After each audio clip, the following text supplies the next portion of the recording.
মহারাজ। হ্যাঁ, তাই তো দেখছি রানী। এগুলো তো সোনা। শুধু সোনা রানী, এই পাহাড়টা তো সোনার। এই সব সোনা আমার চাই। আমার রাজ্যের কত উন্নয়ন হবে। লোভ করা ভালো নয় মহারাজ, যা আমাদের নয় তা জোর করে নিয়ে সিন্ধুক বন্দি করা একেবারেই উচিত নয়। এই সব ঈশ্বরের দান রানী, এটা কিন্তু ভুলে যেও না। ঈশ্বর কখনো নিজে এসে কিছু দেন না। যাও যাও প্রহরী, যাও তো বেশ বড় সড়ো দেখে একটা সিন্ধুক নিয়ে এসো। যথাজ্ঞা মহারাজ। আপনি কি সত্যি এই পাথর আকৃতির সোনাগুলো সিন্ধুক ভর্তি করে রাজকোষে জমা করবেন মহারাজ? এতে কোনো সন্দেহ নেই রানী। আমার রাজকোষ পরিপূর্ণ হওয়া মানে আমার শক্তি বাড়া। আমার সাথে কোনো রাজাই আর চোখে চোখ রেখে কথা বলতে পারবে না। অর্থই যত অনর্থের মূল, তার সঙ্গে এটাও মনে রাখবেন। মহারাজ, বড় সিন্ধুক নিয়ে এসেছি, আর কিছু মানুষও এনেছি যারা সোনা বয়ে নিয়ে যাবে। বাহ বাহ বাহ বাহ, খুব ভালো। তোমার বুদ্ধি আছে তো। নাও নাও নাও, তাড়াতাড়ি সবাই মিলে হাত লাগিয়ে সোনাগুলো সিন্ধুকে ভরো।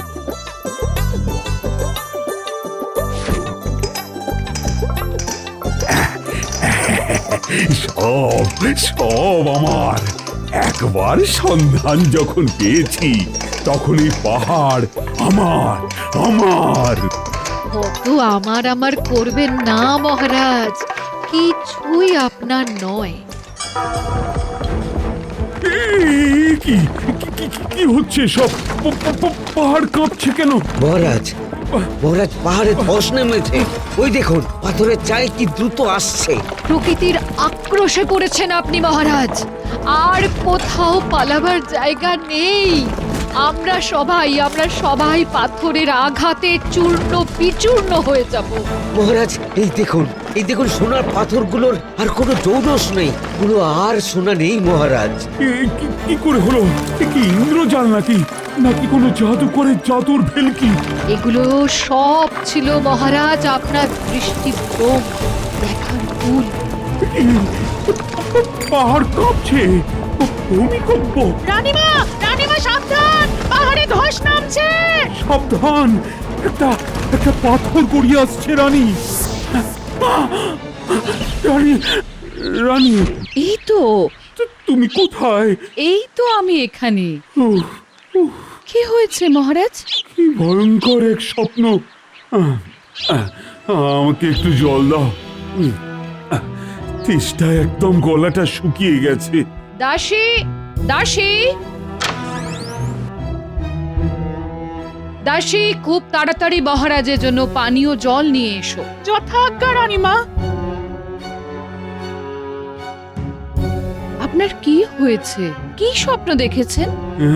সোনার পাহাড়, সোনা তোমার উপর পড়ছে, তারপর সব কালো হয়ে গেল। ও কিছু নয় মহারাজ, চলুন এবার উঠতে হবে। উঠে পড়ুন মহারাজ, রাজসভায় যেতে হবে যে। কিছু দুর্ভাবনা করবেন না, কাল ভালো করে ঘুম হয়নি হয়তো। বলছো রানী কিছু হবে না? কিন্তু শুনেছি ভোরের স্বপ্ন নাকি সত্যি হয়। ওসব কথা একদম মনে স্থান দেবেন না মহারাজ।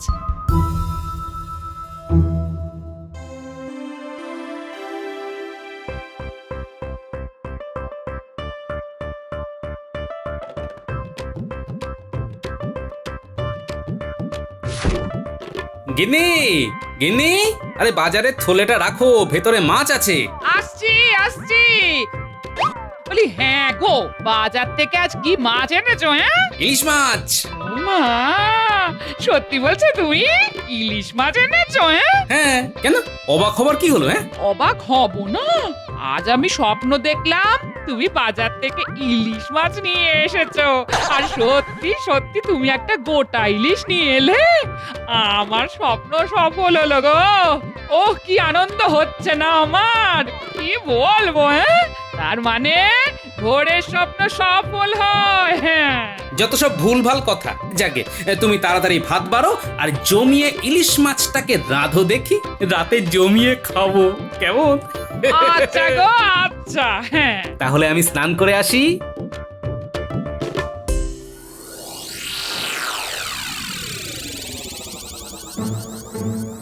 এ কি, মহারাজ এখনো রাজসভায় আসেননি? কি হলো মন্ত্রী মশাই? সেটা আমি কি করে জানবো বলো? তুমিও যেখানে আমিও সেখানে। সাবধান, আমাদের পরম প্রিয় মহারাজ রাজসভায় প্রবেশ করছেন।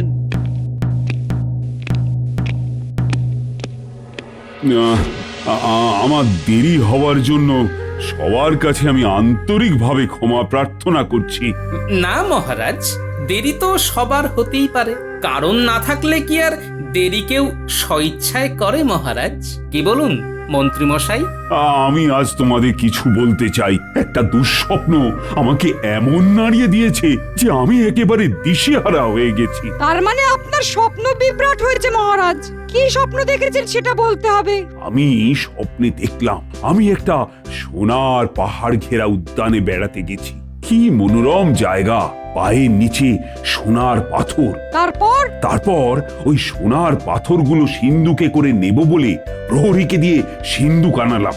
ভাবলাম রাজকোষ পূর্ণ হলে আমার রাজ্যে উন্নয়ন খুব ভালো করে করতে পারবো। কিন্তু কিন্তু কি মহারাজ? তারপর হঠাৎ দেখি যেগুলোকে সোনা ভেবে সিন্ধুকে ভরেছিলাম সেইগুলো আর সোনা নেই, সব পাথর হয়ে গেছে। তারপর প্রচন্ড জোরে পাহাড় কাঁপতে শুরু করলো, ধস নামলো, আর তারপর আমার ঘুমই ভেঙে গেল। সর্বনাশ! কিসের সর্বনাশ? মহারাজ, আপনার তো প্রচুর অর্থ নষ্ট হবে। এই সংকেতই তো আপনার স্বপ্নে জানান দিয়েছে। সে কি, অর্থ নষ্ট? প্রতিকার কিছু নেই? এই মহারাজকে ভয়ের টোপ দিয়ে লুটে নেবার ছক শুরু হয়ে গেল। আমাকে বিচার করার জন্য একটু সময় দিন মহারাজ। আমি কাল সকালে আপনাকে জানাবো প্রতিকারের উপায়টা কি। আমাকে এখন এই বিষয় নিয়ে বিস্তর পড়াশোনা করতে হবে। বিস্তর পড়াশোনা করতে হবে? তোমার কল আমি বুঝিনি ভেবেছো? মহারাজকে সরল সাদা পেয়ে ভেবেছো গোপালকে হাঁদা বানাবে? সেগুড়ে বালি রাজ্যতীষী। শোনো, আজ আর সবার কাজ কিছু হবে না। তোমরা সবাই যে যার মতো বাড়ি যাও। আমি একা একা ভাববো। আজকের মতো সবার কাজ শেষ।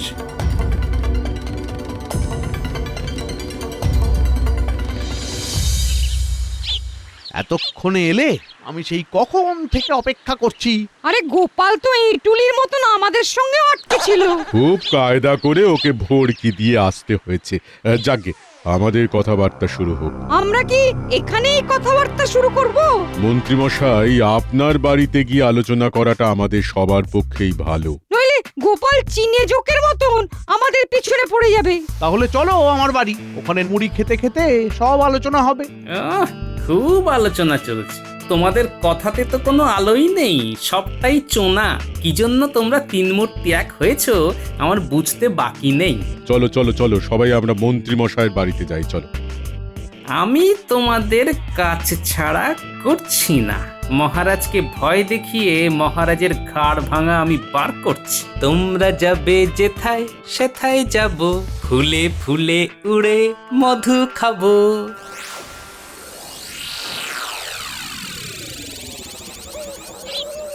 অর্থ নষ্ট, সব অর্থ আমার নষ্ট হয়ে যাবে।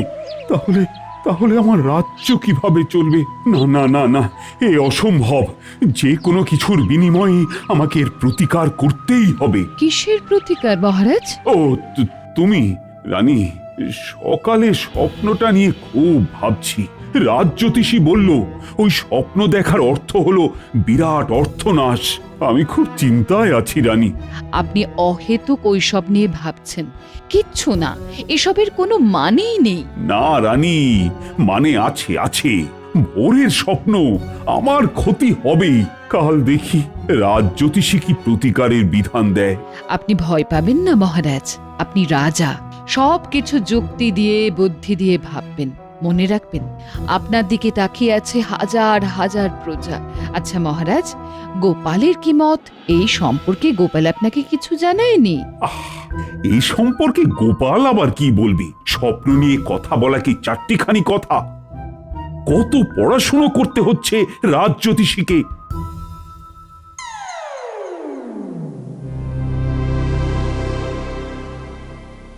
এই জায়গা থেকে বেশ দেখাও যাচ্ছে আর শোনাও যাচ্ছে।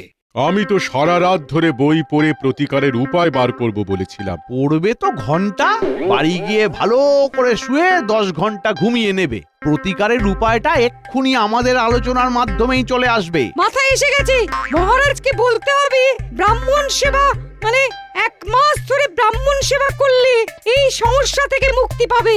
ভোজনান্তে দক্ষিণা বেশ জমে যাবে, কি বলুন মন্ত্রী মশাই? হ্যাঁ, জমি একদম দই হয়ে যাবে। অকৃতজ্ঞ সব, শুধু নিজেদের কথাই ভাবলে। কই মিলেমিশে খাবার কথা তো বললে না? হ্যাঁ, ব্যাস লেগে গেছে ভাগ বাটোয়ারা নিয়ে। দেখি শেষটা কি হয়। ঠিক ঠিক ঠিক, আমরা তো 3 জন, আমাদের এই 3 জনের স্বার্থ দেখতে হবে। কে রাজ্যদেশী? আরে কিছু উপায় বার করো। দেখি কি বুদ্ধি দেয়। আমার একটা বুদ্ধি মাথায় এসেছে, সেটা বলি? বলো শুনি। আমি মহারাজকে বলবো যে আপনি সকালে ঘুম থেকে উঠে যার মুখ প্রথম দেখবেন তাকে 500 সোনার মোহর দেবেন 1 মাস। আবার অঙ্কে ভুল হলো। 500কে আমরা 3 দিয়ে ভাগ করব কি করে? ওটা 600 করো। ঠিক, আমরা প্রত্যেকে 200 সোনার মোহর করে পাবো। তোমাদের পাওয়াচ্ছি। রাজ্যতীশী, তুমি ভেবেছো ভারী সুন্দর। আমরা 3 জন পালা করে মহারাজের সাথে সকালে দেখা করে আমাদের প্রাপ্যটা বুঝে নেব। কিন্তু তাতেও একটা কথা আছে। কি কথা? তোমরা গভীরে ঢুকতে পারছো না। মহারাজ ঘুম থেকে উঠে তো রানীমার মুখ দেখবেন। শোনো শোনো, মহারাজকে বলতে হবে নিকট আত্মীয় ছাড়া যাকে আপনি প্রথম দেখবেন তাকেই শুধু 600 সোনার মোহর দেবেন। কেমন? হ্যাঁ, বাহ, এই না হলে মন্ত্রী মশাই। আমরা পালা করে যাব, প্রথমে যাবেন মন্ত্রী মশাই। তাহলে ওই কথাই রইলো। কাল রাজসভাতে রাজ্যতীশী বলবে প্রতিকারের উপায়। তোমাদের প্রতিকারের উপায় বার করছি আমি এখন যাব মহারাজ আর রানীমার কাছে।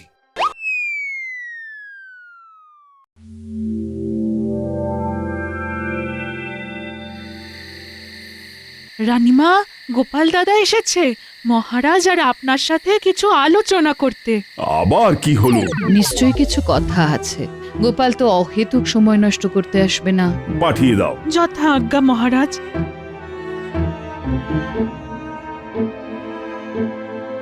গোপাল নিশ্চয়ই কোনো ভালো খবর নিয়েই আসছে। আসতে পারি মহারাজ? হ্যাঁ হ্যাঁ, এসো গোপাল। বলো, তুমি কি বলতে এসেছো? মহারাজ, আপনার দেখা স্বপ্ন নিয়ে 3 মূর্তি একটা গভীর ষড়যন্ত্র করছে। 3 মূর্তি? এই 3 মূর্তি কারা? ওই মন্ত্রী মশাই, রাজ্যতীশী আর পণ্ডিত। কি ষড়যন্ত্র গোপাল? রাজসভা থেকে বাড়ি যাব ভাবছি, দেখলাম রাজ্যতীশী আর পণ্ডিত একটা জায়গায় দাঁড়িয়ে গুজগুজ ফুসফুস করছে। আমিও দাঁড়িয়ে গেলাম। তারপর দেখি ওরা দুজন আমাকে লুকিয়ে লুকিয়ে কোথায় যেন যাচ্ছে। আমিও পিছু নিলাম। তারপর ওরা সবাই মিলে মন্ত্রী মশাইয়ের সাথে মিলিত হলেন। আমি লুকিয়ে সব দেখছি, কিন্তু কোনো কথা শুনতে পাচ্ছি না। ওমা, তুমি যদি শুনতে নাই পেলে তাহলে এত নিশ্চিতভাবে বললে কি করে? পুরোটা শুনুন না মহারাজ। গোপালকে পুরোটা বলতে দিন। বলো গোপাল। তারপর ওরা সবাই হাঁটা দিল। আমিও ওদের পেছন পেছন যেতে লাগলাম। ওরা সবাই মন্ত্রীর বাড়ির মধ্যে ঢুকে গেল। তারপর আমি যা শুনলাম। কি শুনলে? শুনলাম আমি তো সারা রাত ধরে বই পড়ে প্রতিকারের উপায় বার করব বলেছিলাম। প্রতিকারের উপায়টা এক্ষুনি আমাদের আলোচনার মাধ্যমেই চলে আসবে। মাথায় এসে গেছে, 1 মাস ধরে ব্রাহ্মণ সেবা করলে এই সমস্যা থেকে মুক্তি পাবে। ভোজনান্তে দক্ষিণা বেশ জমে যাবে, কি বলুন মন্ত্রী মশাই? হ্যাঁ, জমি একদম দই হয়ে যাবে। অকৃতজ্ঞ সব। শোনো শোনো, মহারাজকে বলতে হবে নিকট আত্মীয় ছাড়া যাকে আপনি প্রথম দেখবেন তাকেই শুধু 600 সোনার মোহর দেবেন। কেমন? হ্যাঁ, বাহ, এই না হলে মন্ত্রী মশাই। আমরা পালা করে যাব। তাহলে ওই কথাই রইলো। কাল রাজসভাতে রাজ্যতীশী বলবে প্রতিকারের উপায়। তোমাদের প্রতিকারের উপায় বার করছি আমি এখন যাব মহারাজ আর রানীমার কাছে। সর্বনাশ! মহারাজ দুধ কলা দিয়ে তো কাল সব পুষছেন, তাহলে কি করবেন এবার? কাল ওদের আসতে দাও না রাজসভাতে, দেখো কি হয়। ওদের সাথে মজা করব, ওদের কথা মানব। এখানে আমার একখানা কথা আছে মহারাজ। বলো বলো বলো। আপনার ভেতরের ঘরের দরজায় প্রমাণ সাইজের আয়না রেখে দেবেন, সেটা কেউ জানবে না। ঘুম থেকে উঠে যেই দরজা খুলতে যাবেন আপনার মুখটা আপনার নজরে পড়বে প্রথম। আপনি আপনাকেই 600 সোনার মোহর দেবেন 1 মাস ধরে, ডান দিক থেকে বাম দিক। ধন্য বুদ্ধি বটে তোমার। সব আপনার আশীর্বাদ রানীমা। আমি তাহলে এখন আসি। এসো।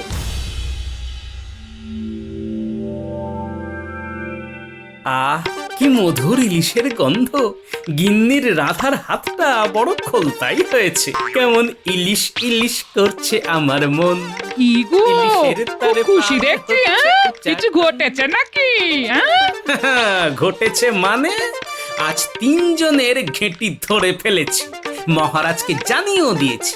বাবা, সেই 3 মূর্তিগুলো কে কে, হ্যাঁ? মন্ত্রীমশাই, পণ্ডিত আর রাজ্যোতিষী, এরাই সেই 3 মূর্তি। এরা কি করেছে এই একটু বলো না শুনি, হ্যাঁ? ও তোমাকে বলে কোনো লাভ নেই। ও, তুমি বলবে না তো? ঠিক আছে ঠিক আছে, তাহলে আমিও আজ খাবার দিতে পারবো না, হ্যাঁ? আরে আরে আরে কিন্নি চটে যাচ্ছ কেন? খাবার বারো, দুজনে মিলে খেতে খেতে সব বলবো। ও বেশ, তুমি হাত পাগুলো ভালোভাবে ধুয়ে এসো, হ্যাঁ?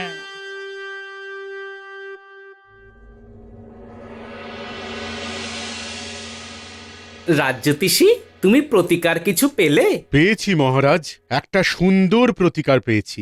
বলো শুনি, আমিও খুব উদ্গ্রীব হয়ে আছি। মহারাজ, প্রত্যেক দিন সকালে আপনি ঘুম থেকে উঠে যাকে প্রথম দেখবেন তার হাতে আপনি 600 সোনার মোহর দিয়ে দেবেন। এমনি ভাবে 1 মাস দেবেন, তাহলেই আপনার স্বপ্ন দোষ কেটে যাবে মহারাজ। মহারাজ, ভালোই হলো, 600 সোনার মোহর আপনার কাছেই থেকে যাবে। কি করে? বারে, প্রতিদিন সকালে ঘুম থেকে উঠে মহারাজ তো রানীমার মুখই দেখবেন। না না না, আত্মীয় পরিজনদের মুখ দেখলে হবে না। তবে কি অপরিচিত ব্যক্তির মুখ দেখতে হবে? না না না, পরিচিত অপরিচিত মিলিয়ে দেখলেই হবে। ব্যাস, তাহলে মহারাজ সব সমস্যার সমাধান হয়ে যাবে এই মাসেই। উফ, 1 মাস ধরে 200 সোনার মোহর, ভাবা যায় না। আচ্ছা মহারাজ, মন্ত্রীমশাইয়ের মুখটা কেন হাসি হাসি হয়ে উঠল?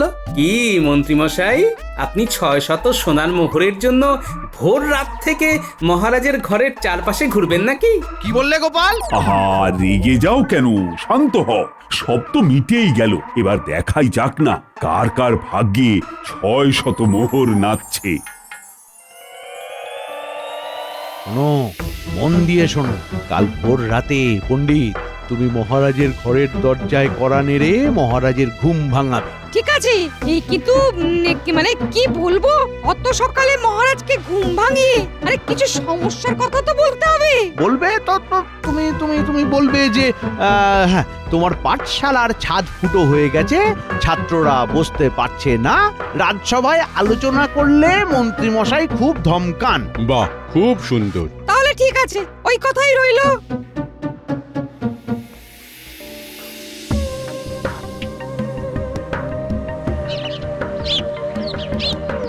পণ্ডিত, এগিয়ে যাও, আমরা এর বেশি যাব না। ঠিক আছে। পণ্ডিত মশাই, এত সকালে? মহারাজ সকাল সকাল ডেকেছেন, জরুরি দরকার আছে। আমি না গেলে অনর্থ হয়ে যাবে। পথ ছাড়ো। ঠিক আছে, যান।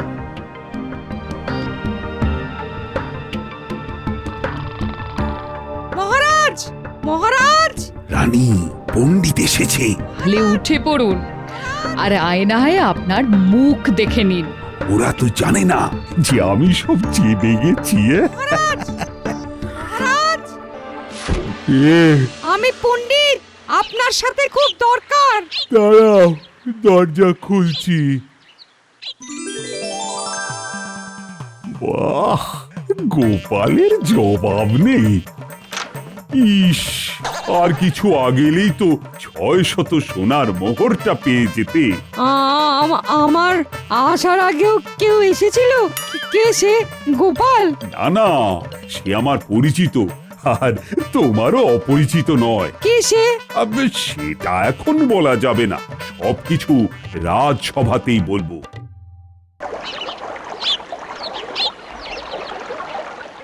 রাজস্বপ্ন যে এত জটিল সেটা আগে বুঝিনি মন্ত্রী।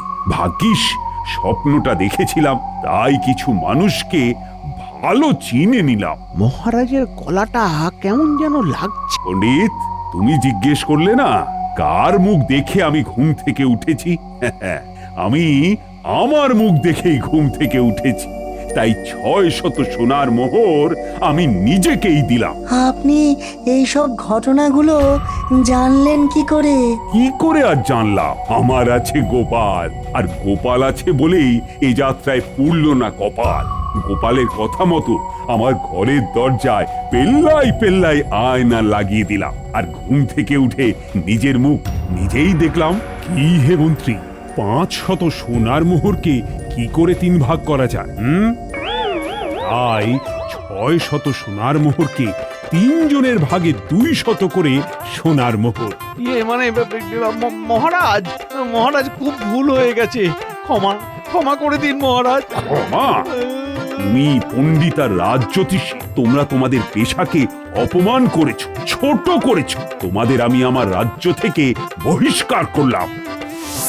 প্রহরী, এক্ষুনি এদের উল্টো গাধায় চড়িয়ে মাথায় ঘোল ঢেলে বিদেয় কর। মহারাজ, গাধার উপর চড়াতে হবে না, এতে গাধাটার খুব কষ্ট হবে, ওরা সব পায়ে হেঁটে যাবে।